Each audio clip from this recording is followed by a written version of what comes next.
बात क्यों मानेगा? तो वो कहने लगे कि राधा, उनको बोलो धनंजय को कि मैं लिख के दे रहा हूँ कागज पे। और स्वप्न में वो महाराज जो है उनको कागज पे लिख के दे रहे हैं कि उनको बोलो महाराज ने बोला और ऐसा राधा कांत के वैसे। तो जब सुबह जब वो उठे तो उनकी पत्नी अपने हस्बैंड से पूछती है बलि प्रभु से कि ये राधा कांत कौन है? तो उन्होंने कहा तू कैसे जानती? क्योंकि हरियाणा में तो सब ऐसे बोलते तू तड़ाक करके कि तू कैसे जानती है राधा कांत को? कह मैं नहीं जानती, वैसे से महाराज सपने में आए और उन्होंने ये बोला। तो महाराज जो है स्वप्न में भी जो है अपने जो शिष्य हैं उनकी जो है कितनी केयर करते हैं ये हमें ऐसे पता लगता है। क्योंकि शुरू में तो हम लोग जब जाते हैं तो हमें पता नहीं लगता कि महाराज जो है क्या है, महाराज का स्टेटस है ना।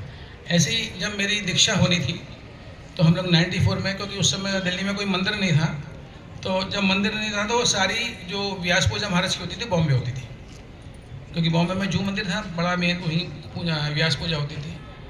तो व्यास पूजा हम लोग भी जाना चाहते थे, तो हमने अपने पेरेंट्स को ये बोल दिया कि मेरी दीक्षा होगी वहाँ पर, इसलिए मैं जा रहा हूँ। जबकि उस समय दीक्षा का कोई ऐसा कार्यक्रम निश्चित नहीं था कि होगी भी नहीं होगी। तो हम लोग चले गए सब भक्तों के साथ, जू मंदिर पहुँचे, जू मंदिर में गेस्ट हाउस में रुके। तो जब महाराज की 50वीं गोल्डन जुबली हो गई, व्यास पूजा हो गई, तो अगले दिन फिर महाराज ने जो दीक्षा लेनी थी उन सब भक्तों को बुलाया। तो रात को 11 बजे 11:30 बजे महाराज ने मुझे अपने कमरे में बुलाया।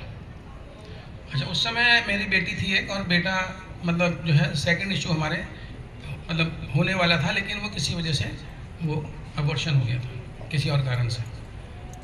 तो ये मैं और मेरी वाइफ के अलावा कोई और नहीं जानता था।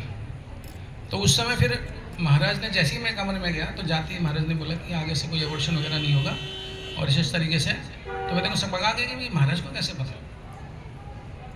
तो जो चीज़ें मतलब हम जो सुनते हैं ना कि महाराज सब जानते हैं अंदर, वो बिल्कुल प्रैक्टिकल बात है। महाराज हर शिष्य के विषय में सब कुछ जानते क्या हो रहा है।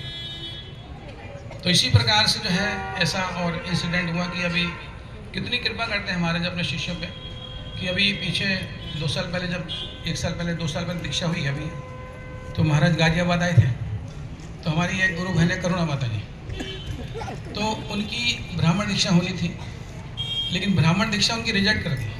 जो टेम्पल प्रेसिडेंट थे आदिकर्ता प्रभु वगैरह, उन्होंने रिजेक्ट किस लिए कर दी? क्योंकि उनकी जो सास थी वो उनको चाय बना के देती थी, क्योंकि वो घर में सास के अलावा कोई था ही नहीं, और तो वो उनको चाय बना के देती थी।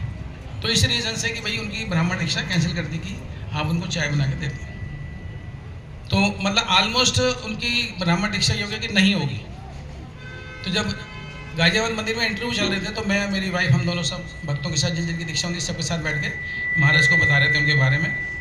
तो हमने फिर बताया कि महाराज ऐसे ऐसे ये बहुत अच्छी भक्त हैं, बहुत सेवा करती है मंदिर में, और इनकी ब्राह्मण दीक्षा इस वजह से कैंसिल कर दी, तो आपसे विनती है कि आप इनकी दीक्षा करा दीजिए।